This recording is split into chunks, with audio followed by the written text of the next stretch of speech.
Hey, hey, hey. Time for another out-of-this-world story from rSpace. It's no use waiting until we're blue in the face for people to change. It's best to move on and put that energy elsewhere. Today on rSpace, we're the ones we've been waiting for. We are the change that we seek. Up first, walking away is difficult, but it's necessary. Wife had an affair and we're getting a divorce. I've, 29 male, been with my wife, 29 female, for 15 years and married for 4. A few months ago, I started a new job which left me stressed and busy along with periodic business trips. After some suspicion, I finally caught her and she came clean about sleeping with another man, but I believe they've been engaging in an affair for months. We've quickly decided to divorce and move on. I'm struggling with the thought of being without her and the fact that she's so much happier with someone else. I found pictures of them together which I regret seeing. Where do I go from here? How do I pick up the pieces of my shattered life? Edit. Thank you all for your kind words. This pain is fresh and I'm trying my best to reach out to everyone. I need to go get my things after I get home this evening, which will be incredibly difficult, along with saying goodbye to my dog. Edit 2. This is incredibly difficult to walk away from everything. I'm incredibly close to her family and I'm struggling to pull the trigger. Edit 3. She has no desire to reconcile and at this point, nor do I. I've decided to take the dog with me and move on. We've been replaced in her life in a matter of days. I married a monster. Edit 4. I'm officially moved out and into my brother's place in another city. I feel extremely hopeful for my future, but I can't help but reminisce on all my good memories of us. My dog is taking this as hard as I am, but having lots of family around has been extremely valuable to us both. I'm learning to reach out to people for once in my life and not rely on one person or try to deal with it alone.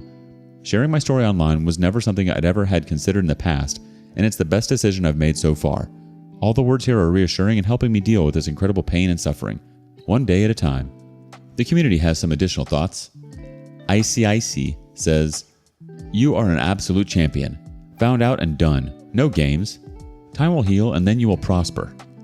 Knights N2 chimes in, "Just keep in mind limerence is very real. That new shiny toy effect will wear off once they begin to process the relationship and she isn't using you both to get what she wants. Even if they appear happy, just wait a while and deep down the jealousy. Meanwhile, focus on yourself and becoming a better man. Learn from these events and become smarter and more knowledgeable. Take the good and try to let the bad go or heal it over time. When you find the right someone who does share your values for real instead of lie, it will be even better than with the fake person you had." Cavefish adds, "You're so young. You have..." Endings like this are never easy, but it's no good yearning to be with someone who A, doesn't want to be with you, B, proves that by cheating on you. I'm glad you took the dog. I totally think writing about it helped you through.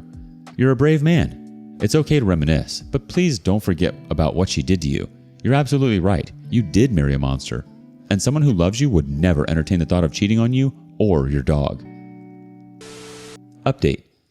Wow, what a week. I can't thank the people of this community enough. I received an incredible amount of support and reassurance over the last week, and I'm thankful I had the courage to post here. This was the best decision I made in the first few hours of the bomb dropping.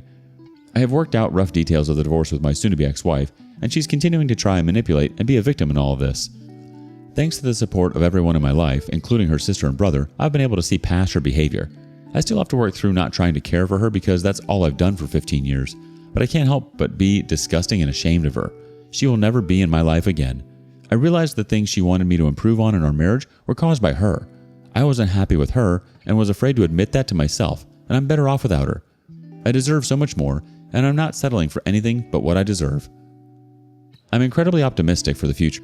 I'm back in my hometown, connecting with my family and friends again, dreaming of a new future for me and my pup. I'm hitting the gym this week, meeting multiple friends I haven't talked to in years, and I hope to return to work after this. She didn't destroy my life. She gave me a new one, and I'm going to make the best of it. Endless Zenga adds to this, "She didn't destroy my life. She gave me a new one, and I'm going to make the best of it." So true. Make the best of newfound life. Don't ever settle for anything less than you deserve. All the best. Second Circle 43 adds, "I'm glad to hear you ditched her. Home is a place that a spouse should look forward to coming back to, not a gaslighting battlefield." Excellent, OP. You don't owe her anything. She kicked you in the balls. It's great to see you on top of the world like this. It's also nice to hear that your ex's brother and sister were so supportive of you. Life isn't over after infidelity or divorce. It's tough as hell, but we can crawl out of hell on our bellies. The best is yet to come, OP. Have you experienced infidelity? How did you crawl out of it? Share your stories below. Up next, sometimes we have to squint to see the light at the end of the tunnel. I just found out he betrayed me after I tried to give him everything, and I don't know what to do. Success story. My 24 female, now ex-fiance, 24 male, and I had been together for 3 years. Things weren't perfect, but we were happy and we were using the long engagement as a way to grow to be ready to be married. He is in a retail job working part-time while I'm working in a career I love full-time. He's not happy with his current job, but I was supporting him with whatever decisions he made and gave him advice however I could. I felt like his mom at times as I tried to help him mature and learn to take care of himself, and he had come a long way. I had even made a plan for us to have his $30,000 in student loan debt paid off by 2026. I don't have any debt. Yesterday, he had a day off while I was working from home and I noticed him feeling distant. Turned out, he sent a video of himself masturbating to a rando on Omegle, who then blackmailed him for $1,000, which he wouldn't have even saved up if it wasn't for my budgeting skills. He didn't tell me, but I found out when I demanded his phone to see what was going on. I feel so effing stupid because back in 2018, he had been sending nudes and chatting up other girls, but I gave him another chance as he explained it as a failing of his maturity. He keeps talking about how he's going to get into therapy and work on himself so we can try again, and it hurts because I so desperately want him. Even though he wasn't where I am with his career, he was the first person to take care of me emotionally, and we were so compatible. I felt I could just be myself with him. We've built up a life together where we are living 1,000 miles away from home, living together with our 3 pets. Now I have next to no support system and I feel completely broken. I want to just take him back and take this as a sign that there are things we need to work on together. However, I told my mother what happened knowing that would nuke pretty much any chance we had of getting together as she loathes cheaters. I just don't know where to go from here. The light I had seen at the end of the tunnel is completely gone and I feel I will never find love as I do not deserve it. I struggle with depression and anxiety. I have extreme low self-worth, but he was my rock and now I just feel like I'm drowning. Our first reaction from the community comes from groundbreaking Bet 281. It's not a failing of his maturity. It's a failing of respect. Even 8-year-olds know the difference between right and wrong. So it was a choice he made because he didn't think he would be caught. And then he did it again. And then he, like a moron, paid them $1,000 as blackmail. What was his plans the next time they blackmailed him? This man is going to ruin you. You're too young to stay with this. And he might have been the first person to support you emotionally, but that doesn't mean he's the only one that ever will. Let's be real. It's not our jobs to baby our partners. I'm thinking since he wasn't happy with himself, he turned to infidelity looking to stroke his ego. This isn't an excuse at all. Clearly he never matured even after the first incident. Shocker. Not. Please do not consider taking him back because if he didn't change the first time, things aren't going to miraculously change now. The light at the end of the tunnel isn't gone. You just have to keep walking through the darkness a bit. Update. Over a year past D-Day and I have completely turned my life around. Update. Over a year ago, I posted on here when my then fiance of 3 years cheated on me and I was completely heartbroken. I had decided to let that event be the catalyst of me completely changing my life. Unfortunately, I couldn't kick him out of the townhouse we lived in together because we were both on the lease, so I had to continue living with him for 11 months. But I'm glad he got to see firsthand how much better off I was without him. Shortly after the breakup, I decided to try some dating apps to help boost my self-esteem. Having 100 plus likes and dozens of messages certainly helped with that. Of course, I was upfront to everyone I talked to that I wasn't ready for a relationship because of the event, and they were all super understanding and willing to help me have some fun.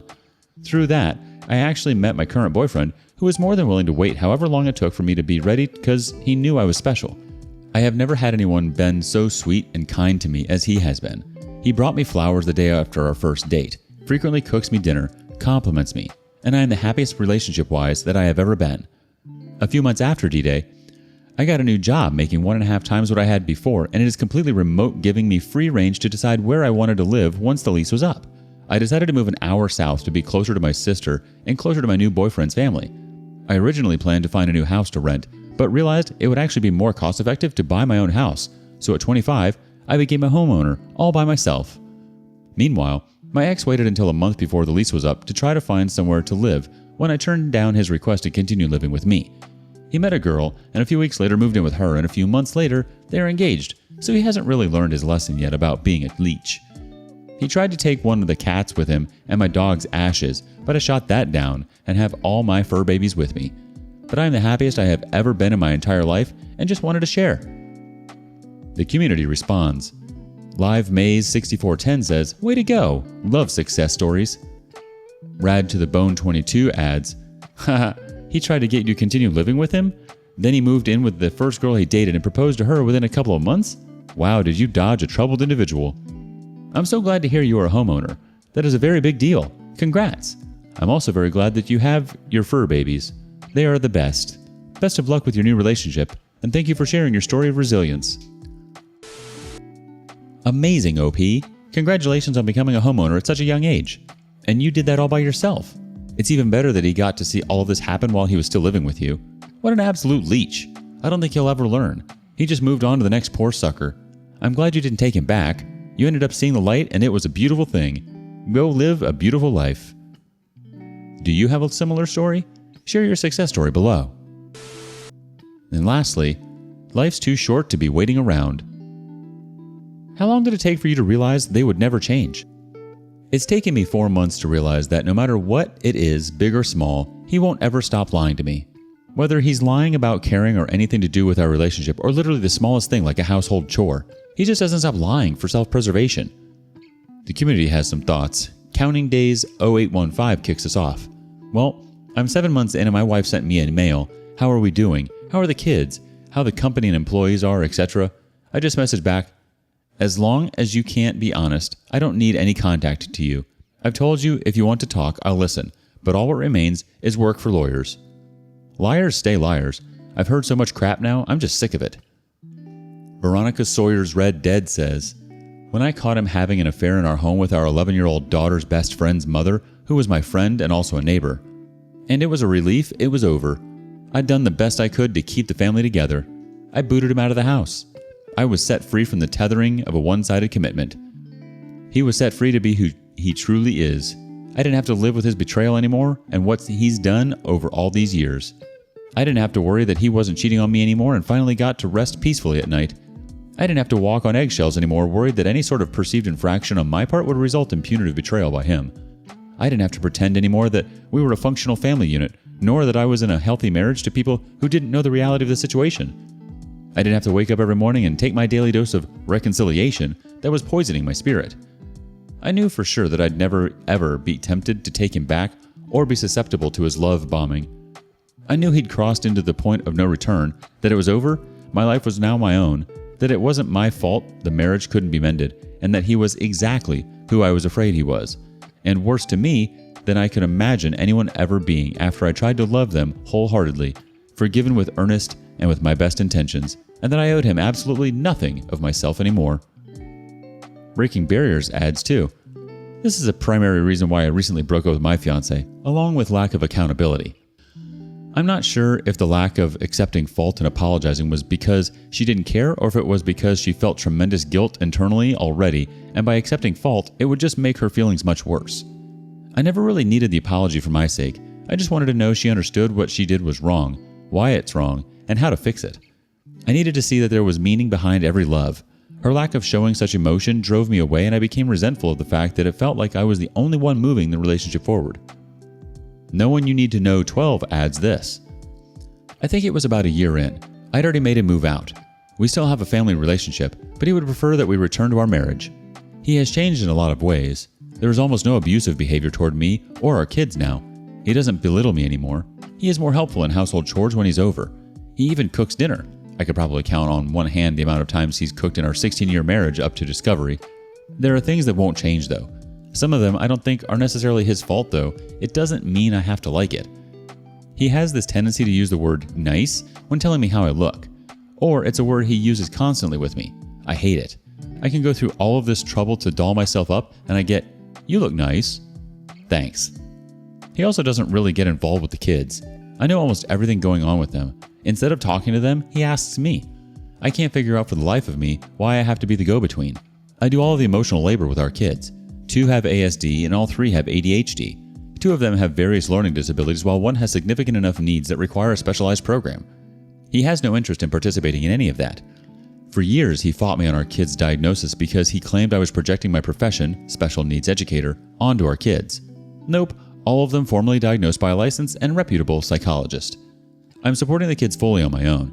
He will throw me a few bucks here and there, but if he needs to do something, that's where his money goes. He contributed nothing to our eldest's uni fees, or fees for our other 2 kids, or their specialized treatment, or anything really. He's really great at giving them presents, though. Okay, that turned into a rant. I think I'm approaching the end of the line in this weird arrangement we have going on. I think it's about time to call it quits. Thanks for reading if you did. That helped. It takes as long as it does to start loving yourself. As soon as you start to show yourself love and respect, you really see things for what they are. People rarely change. It's like watching the sky for a shooting star. Instead of spending all that time and energy into waiting around for people to change or mature, put that energy into yourself. Put yourself first. We'll die from old age before the people who hurt us change and learn to grow from their mistakes. We might as well flourish in that time. What are your thoughts? And thank you for joining us today on rSpace. Like and subscribe and hit that notification bell so you don't miss out on our next video. We'd hate for you to miss it. If you want to listen to more stories from me, check out our lounge where I feature a larger variety of non-cheating related stories. See you there.